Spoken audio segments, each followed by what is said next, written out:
Hey everybody, this is Robert People of robertpeople.com, and this is People's Court. Thanks for joining me.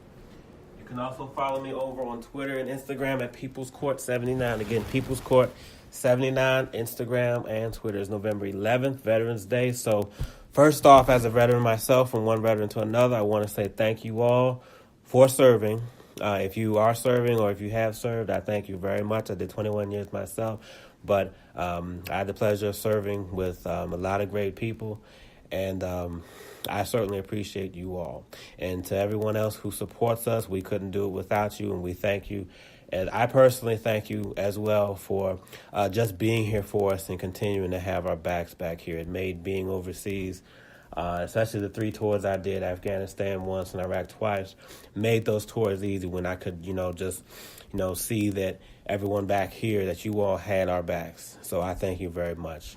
What I want to talk about today, though, speaking of having each other's backs and so forth, today we are, sadly, California, I should say, is dealing with the effects of some serious fires going on. A lot of people are losing homes, and it's just terrible, and it's still ongoing right now. And for those of you out there, I know some random person saying prayers over a podcast isn't enough, but I honestly pray for that you guys can get the help that you need and get back on your feet and start the recovery process. I know that's not much, but that's as best as I can do, and my heart definitely goes out to you.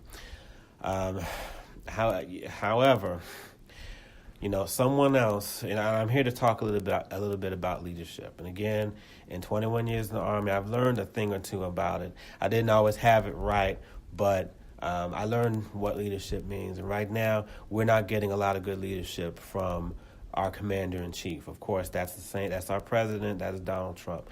We are not getting good leadership from him right now.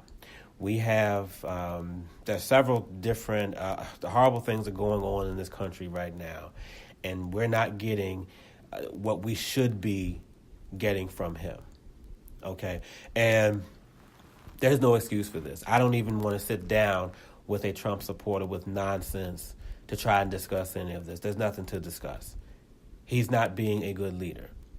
Now, you may ask, well, Robert, what is a good leader? What would I do? What would I do differently? And well, let's start with what's a good leader, first of all. A good leader, very simply put, you don't need to be perfect. Being a good leader is not about getting everything right. It's not about being perfect. It doesn't mean you can't defend yourself. It doesn't mean you can't speak up. It doesn't mean that you can't make mistakes. So let's get this notion out of our heads that the only way you can lead is to just do everything against what the last person did, or that everything has to be exactly perfect. No, that's not what leadership is. But what leadership is not is when one of your states, and this is Donald Trump is our president of the United States, so, and our territories. So when you have a state with a few cities in it that's dealing with fires and people are losing lives, losing homes, leadership is not to get on social media and threaten to take aid from them, to take funding from them. That is not what you do as a leader.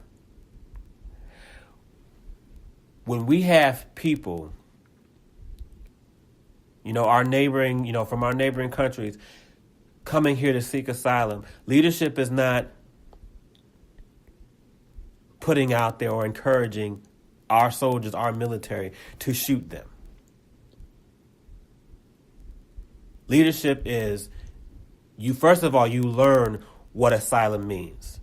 You learn that it is legal. You learn that you're supposed to make sure that they're able, you assist them with the process. That's what you do. You don't jump on board and say, okay, well, what will my followers want me to say right now? And it's like a damn cult. I swear it is. What do they want me to say? What's going to rile them up? What's going to keep them on my side? That's not leadership.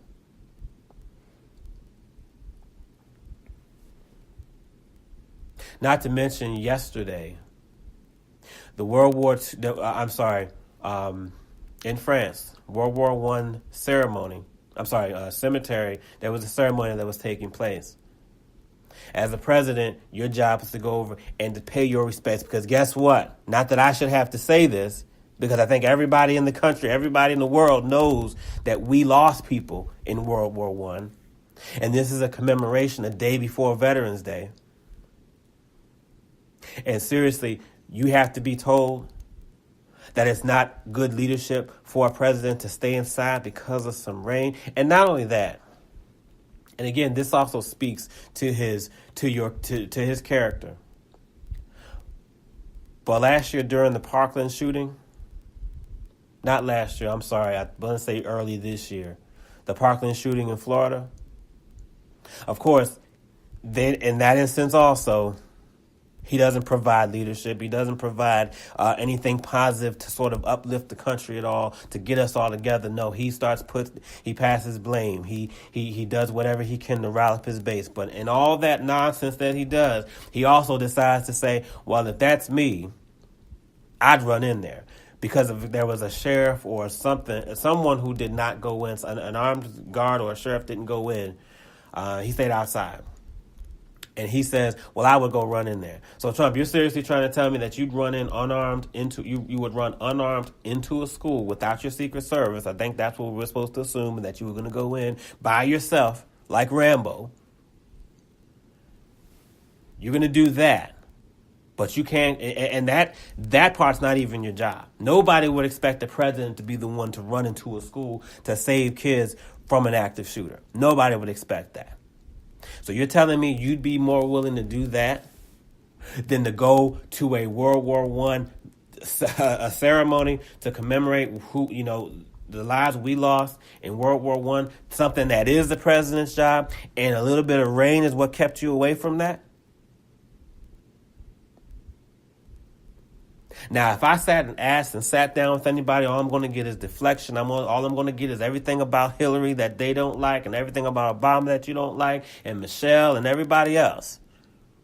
But I bet you nobody can tell me how that is good leadership, because it's not. Now, if that's me,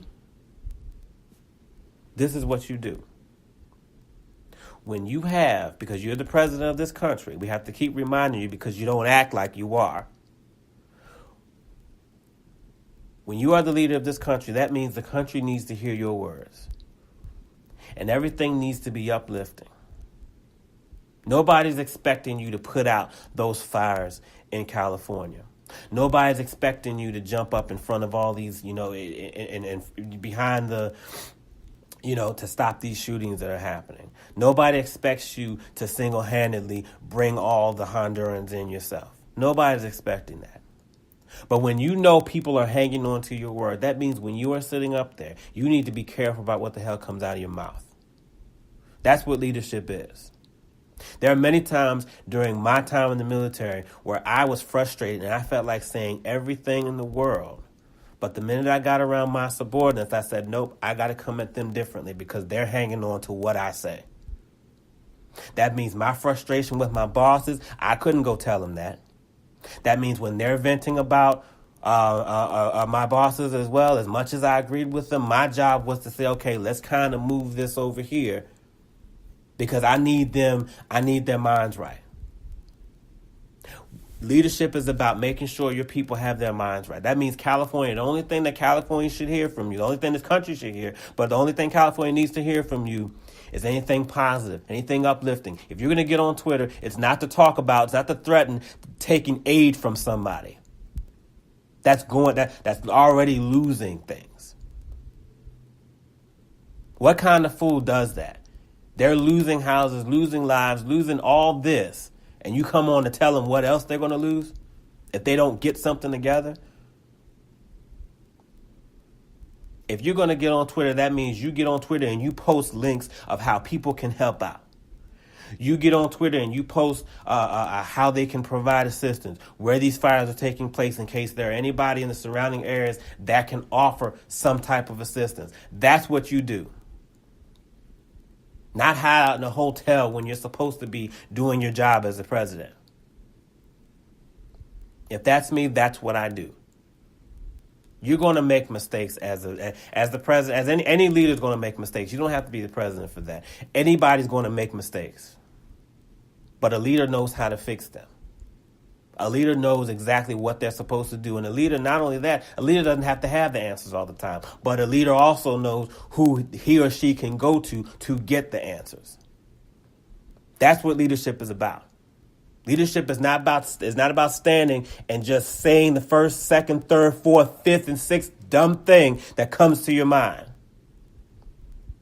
Because so many people are hanging on to what he is saying and saying, oh, he speaks his mind, or he's not a talking head. He's going to tell it like it is. Well, guess what? When you're in that position, you owe us better than that. Because if all of us said everything that came to mind, guess what? We'd be in a whole lot worse shape than we are right now. Leadership is about knowing what to say and when to say it and how to say it and who to say it to. When we are in this crisis as a country, you better be careful with the words coming out of your mouth.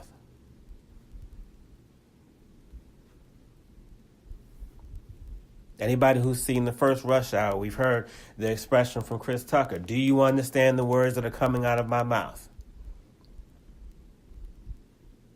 Well, Trump, we got to ask you that question. Do you understand the words that are coming out of your mouth? Because that leadership, quite frankly, is piss ass poor. And pardon my language for those of you who... Pardon my language, but this is about the kindest way I can put it. Piss poor. Did I do everything perfect as a leader? No, but I can sit here and say that. Trump, you are the leader of this country.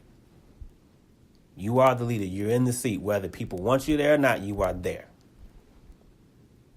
If I don't want somebody to drive me, guess what? They're driving. So you got to do your job.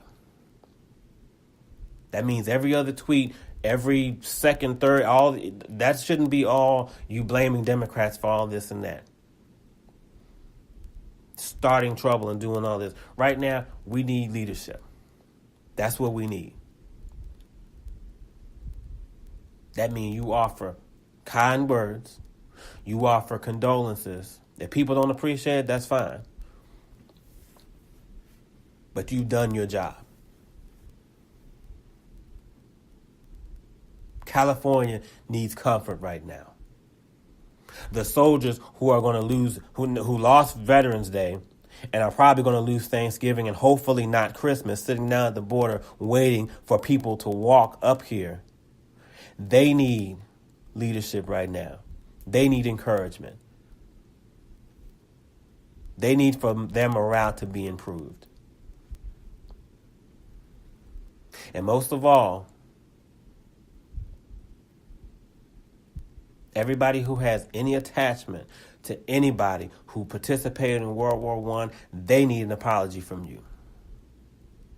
Because you're sitting over there saying a little bit of rain, that's too much. You know what those who died in World War I had to sit there and go through?